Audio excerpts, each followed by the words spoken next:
Mais de 8 milhões de viagens domésticas no Brasil são motivadas pela fé, de acordo com a Fundação Instituto de Pesquisas Econômicas. Jornadas que, além de impulsionarem a reflexão e o encontro interior, valorizam a cultura e desenvolvem comunidades. O programa de hoje está só começando e a conversa é sobre o caminho religioso da Estrada Real, uma rota que liga o Santuário Nossa Senhora da Piedade, em Caeté, Minas Gerais, ao Santuário Nacional de Aparecida, em São Paulo. São mais de 1.000 quilômetros de belezas e histórias. A paisagem serve de convite. A cada pousar dos olhos, uma delicadeza. Só no ano passado, o Santuário Estadual Nossa Senhora da Piedade recebeu cerca de 500 mil visitantes, de acordo com a Secretaria de Estado de Turismo de Minas Gerais. Um número 16 vezes maior que os 30 mil registrado em 2010. O Santuário Estadual de Nossa Senhora da Piedade, padroeira do nosso estado de Minas Gerais, ele traz características que grande parte dos santuários não tem. Prova-o é o seu patrimônio religioso, cultural, histórico, ambiental. Para valorizar ainda mais o santuário e promover a fé, a Arquidiocese de Belo Horizonte, em parceria com a PUC Minas, a Comissão Episcopal Pastoral para a Cultura e a Conferência Nacional dos Bispos do Brasil, entre outros setores, organizou o Caminho Religioso da Estrada Real. O circuito que liga o Santuário Estadual de Nossa Senhora da Piedade, em Caeté, até o Santuário Nacional de Aparecida, em São Paulo, passa por 86 municípios e se consagra como a Rota da Fé. A base territorial do CRER, do Caminho Religioso da Estrada Real, é a Estrada Real, né? E a Estrada Real você tem aí já 300 anos de história de ocupação desse território, também de tráfico nesse território, conduzindo as riquezas das Minas Gerais. O caminho também traz a possibilidade de desenvolvimento das comunidades locais e valorização das riquezas naturais.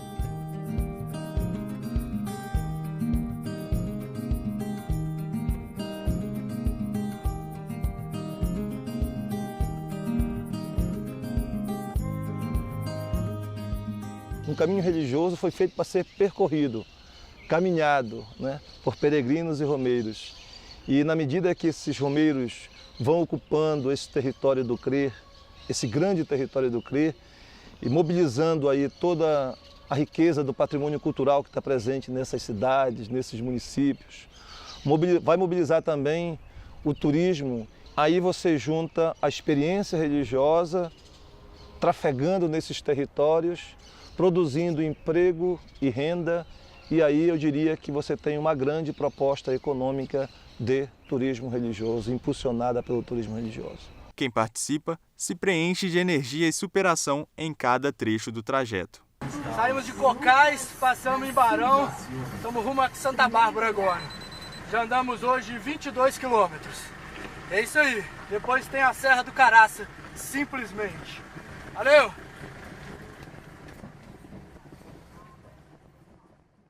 Ciclistas precisam de 16 dias para cumprir o trajeto. Quem caminha necessita de 37, mas também tem quem opte por ir de carro, percorrendo a rota em 9 dias.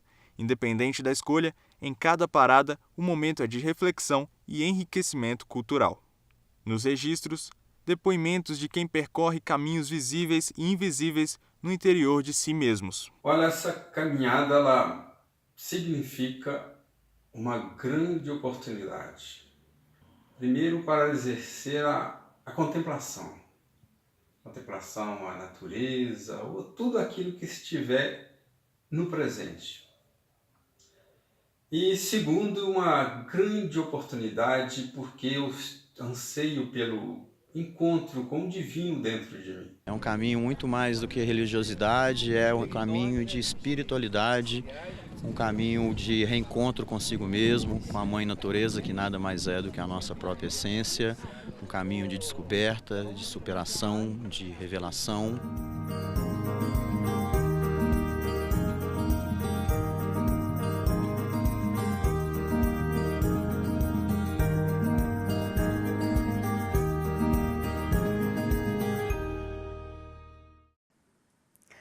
fé e desenvolvimento. Uma combinação que cada vez mais ganha espaço e visibilidade. E para conversar sobre a Rota do Crer e como ela pode implementar novas perspectivas ao turismo religioso em Minas Gerais, estão no estúdio o professor Edivar Guimarães, representante do Ânima, Sistema Avançado de Formação da PUC Minas, e o entrevistado de hoje, o professor Edmundo de Novaes, coordenador do curso de turismo da PUC Minas. Professores, sejam muito bem-vindos. Professor Edmundo, como que a gente pode avaliar a posição de Minas Gerais nesse cenário do turismo religioso?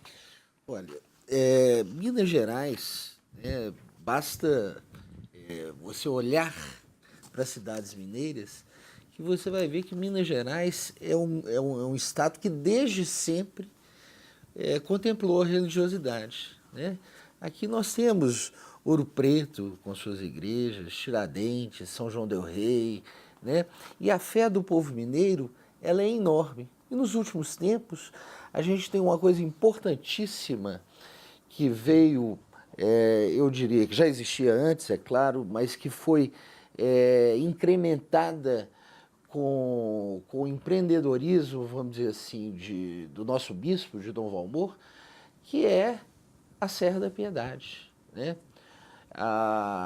Até há pouco tempo, a Serra da Piedade ela existia, mas não tinha um investimento nela que tornasse aquilo que ela é hoje, né? Hoje a Serra está aqui no programa, está nos noticiários das grandes televisões, não é, Edivar? Está nos noticiários dos grandes jornais. A Serra da Piedade hoje ela é notícia. E é a padroeira do estado de Minas Gerais. Agora, Edmundo, você vê no início do caminho do Crer, o santuário, né, da Piedade e, ao final, o santuário de Aparecida Padroeira do Brasil. Quer dizer, dois marcos religiosos importantes. Mas para além desses dois marcos, o que mais é o caminho, você destacaria nesse caminho, assim, que atrairia o romeiro, o peregrino, aquele que quer trilhar a Rota do Crer? Tudo, né? Eu acho que tudo. Na matéria que a gente viu aí, a gente vê o Josimar falando de uma maneira muito interessante do que é o turismo, e sobretudo o turismo religioso. O turismo religioso, ele chega, e sobretudo nesse caminho do Crer, ele chega a extrapolar a própria religiosidade, a própria espiritualidade, porque ele segue por veredas que eu diria que desembocam na questão do meio ambiente, na questão cultural, né, sobretudo, e também, a gente não pode esquecer disso, da questão do desenvolvimento, né? As comunidades locais que são atingidas por essa Rota do Crer, elas ganharão e ganharão muito, né, com essa coisa que é quase uma benesse, né? Quando a gente vê isso em outros países, por exemplo, essa coisa já está consagrada. Quando a gente chega, por exemplo, na Espanha e vê o Caminho de Santiago, né? Você vê que muitas cidades, né, eu tive, por exemplo, em Burgos, quer dizer, o que seria do queijo de Burgos, por exemplo, sem a Rota de Santiago? Não é isso? Seria uma coisa vai ligando com a outra. Então, você pega o sujeito que produz o queijo de Minas, o queijo do Frei Rosário, que está lá na Serra da Piedade, não é isso? O próprio queijo lá do Caraça. O percurso todo vai sendo valorizado, ganhando visibilidade. Ele vai ganhando vida. Entendo. Não é isso? Professor, e o peregrino, né? A pessoa que vai participar, ele pode começar de qualquer ponto? Porque fala, nossa, são muitos dias caminhando. Claro, né, que o trajeto é muito enriquecedor. Mas há a possibilidade da pessoa se colocar uma meta. Eu vou caminhar tantos quilômetros, eu vou partir de um ponto que não seja o nosso marco zero. É possível? E não só caminhar. Pode ir de carro, como estão fazendo, em 4x4. Nosso professor Camilo, né, está dirigindo como é que chama? O Jeep dele, né? Eu diria que, para além disso, para além da quilometragem que o sujeito percorrer, para além do modo que ele vai percorrer esse caminho, se é de bicicleta, se é de cavalo, se é de carro, né, de automóvel e tudo, eu acho que o mais importante é o caminho que ele faz dentro de si mesmo. É nesse sentido, Edmundo, que eu queria te perguntar, porque eu estava vendo sobre o conceito de rota, né? Um percurso guiado para alcançar um objetivo. Então, no caso da Rota do Crer, como que você relaciona essa busca espiritual e o turismo religioso? Como se integram?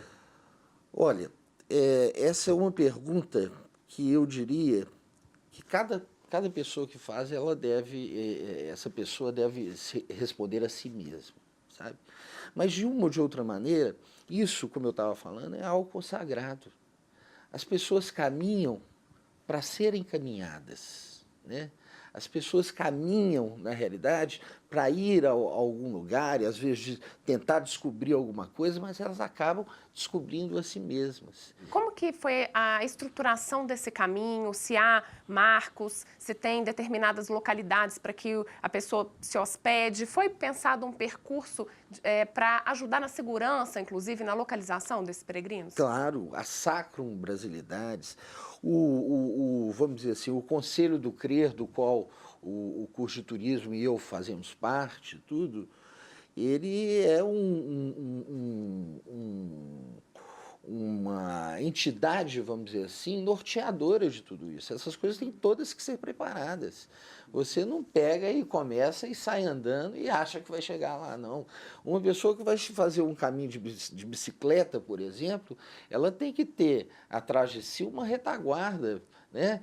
Se o pneu furar, né? E se acontecer alguma coisa... Uma eventualidade? Alguma eventualidade. A própria comunicação. Exatamente. Então, esse caminho, né, ele foi pensado minuciosamente pelo Conselho do Crer, em todos os sentidos. Certo, gente. Então, a gente vai fazer um rápido intervalo e volta já já, que tem muito mais história. Estamos de volta com Novos Tempos e a nossa conversa é sobre o caminho religioso da Estrada Real, inspirado no consagrado caminho de Santiago de Compostela, que vai da França à Espanha.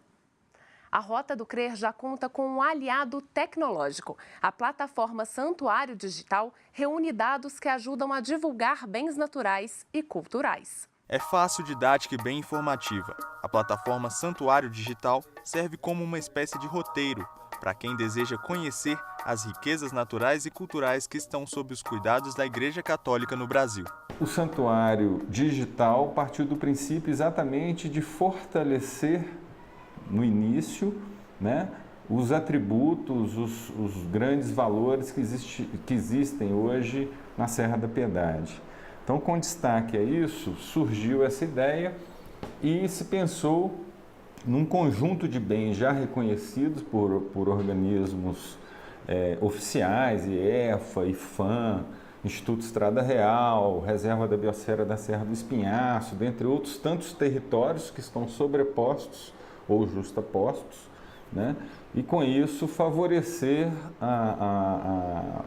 o cadastro e a disponibilização desse bem, como eu disse, né, pensando numa ferramenta de apropriação para a apropriação da sociedade em relação ao patrimônio natural e cultural. O portal também disponibiliza mapas, fotos e vídeos que facilitam o planejamento de roteiros. Ele pode ter acesso desde que o GPS, né, do seu equipamento esteja ligado ao conjunto de bens que estão cadastrados naquela região.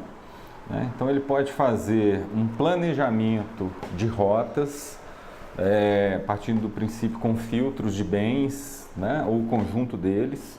No site, além de poder conferir todo esse patrimônio histórico e cultural, o usuário conta com uma plataforma colaborativa, na qual ele próprio poderá contribuir com o acervo do Santuário Digital. Quando se tem a possibilidade de um ente da sociedade identificar, perceber e valorizar um bem, né, ele pode colaborar nessa plataforma, que é colaborativa, cadastrando esse bem.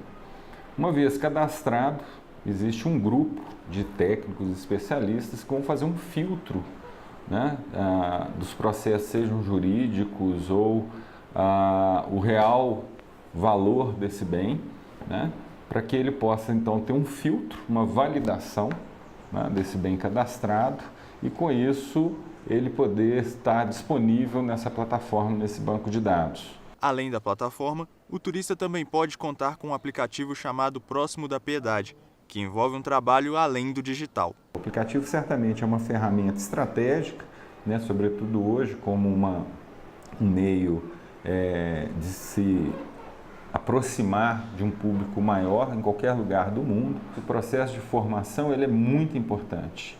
Por quê? Porque você consegue ancorar nas comunidades estratégicas pessoas, né, de vários níveis de conhecimento, de representações, para que elas sejam âncoras dessas informações e processo de replicação disso. Uma plataforma bem rica em informações, né? E a gente continua a nossa conversa aqui no estúdio com o professor Edmundo de Novaes, que é coordenador do curso de turismo da PUC Minas. Professor, queria que a gente falasse agora um pouquinho se essa plataforma acaba contribuindo para que a população também comece uma mentalidade ecológica. Há essa possibilidade? Claro. Essa plataforma ela contribui para muita coisa, não só para a consciência ecológica, para a consciência ambiental, mas para, vamos dizer assim, para a pessoa se voltar para o turismo como algo que possa beneficiá-la a ela mesma, né, a si própria. Porque você vê, com uma plataforma dessa, quem é que faz o roteiro? Quem é que ajuda a movimentar, a desenvolver o turismo? É o próprio turista, é a própria pessoa.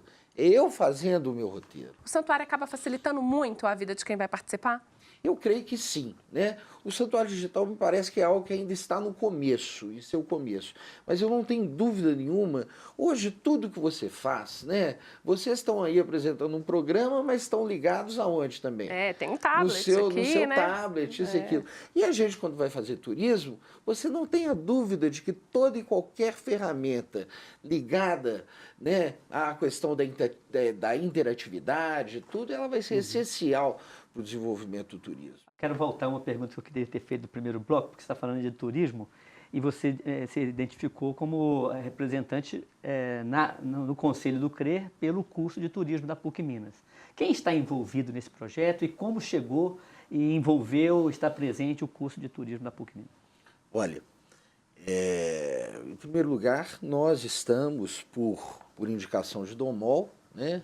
Eu, na realidade, eu estou no Conselho do CRER, mas eu represento o curso de turismo. Mas a nossa participação, não só dentro do Conselho do CRER, mas como em todo o processo de desenvolvimento desse caminho religioso, ela vem desde o início. Agora, não tem dúvida disso. Edmundo, ao longo do processo de desenvolvimento da Rota do CRER e do Santuário Digital, eu vi algumas reuniões, porque o departamento que eu trabalho integra ali o Núcleo de Estudos de Pastoral da Cultura, o NEPAC. Como é que ele está envolvido nisso aí?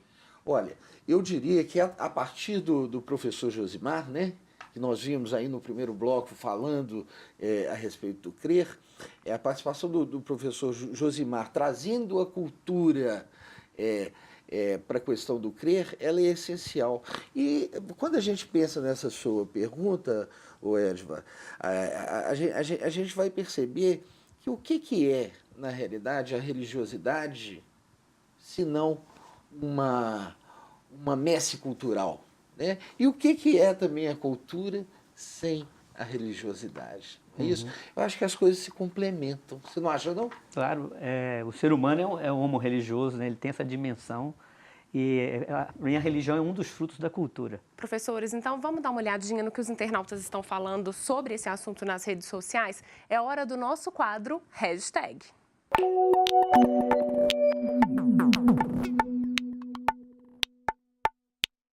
Até que enfim saiu do papel. Há 6 anos eu participei desse projeto solicitando que passasse por São Sebastião do Rio Verde. Mais um comentário. Com a graça de Deus, irei fazer esse percurso de moto, é claro. Vou aguardar os itinerários. Fiz por 2 vezes o caminho da fé de Águas da Prata até Aparecida, aproximadamente 320 quilômetros, passando pelas cidades do sul de Minas. Uma experiência inesquecível. E o próximo, o caminho deve ser lindo e de muita paz. Mas será seguro? Tomara que sim. A gente também espera que seja, né, professor? E o Zé Rabelo saiu do papel, atravessou montanha, ganhou coice de égua brava. Uma das coisas que o pessoal mais faz nesse caminho, tem hora que dá até, você vê as fotos e tudo, dá até uma invejazinha boa, é a comida. como esse pessoal é bem recebido em cada igrejinha que ele chega, em cada comunidade, como o povo mineiro, o povo brasileiro, Claro, né? Eu falo é mineiro porque eu né? sou mineiro, como é hospitaleiro, parece que eles estão indo para Aparecida, mas estão fazendo um regimezinho de engorda. Agora, Edmundo, teve uma pessoa, acho que é o Anderson Rocha, ele falava de ter participado de discussões.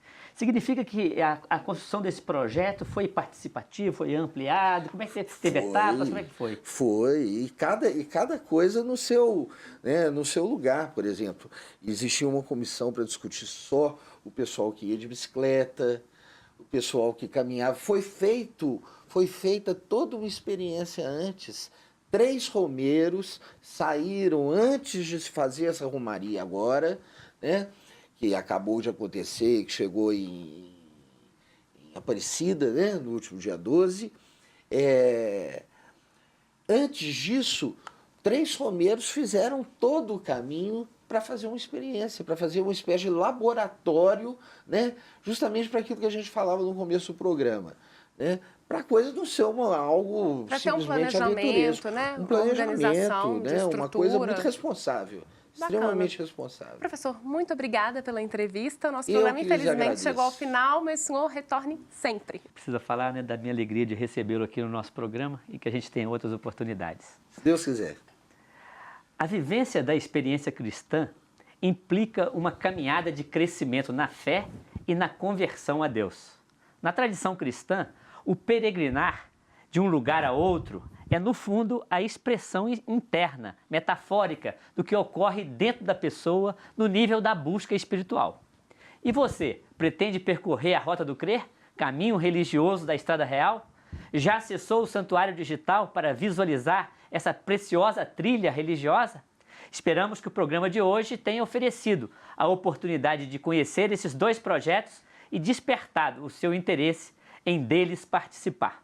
Bom, por hoje é só. Fiquem com Deus e até o próximo Novos Tempos. Aline. O Novos Tempos é uma parceria da PUC-TV Minas com o Ânima, Sistema Avançado de Formação da PUC Minas. A gente volta na semana que vem. Até lá!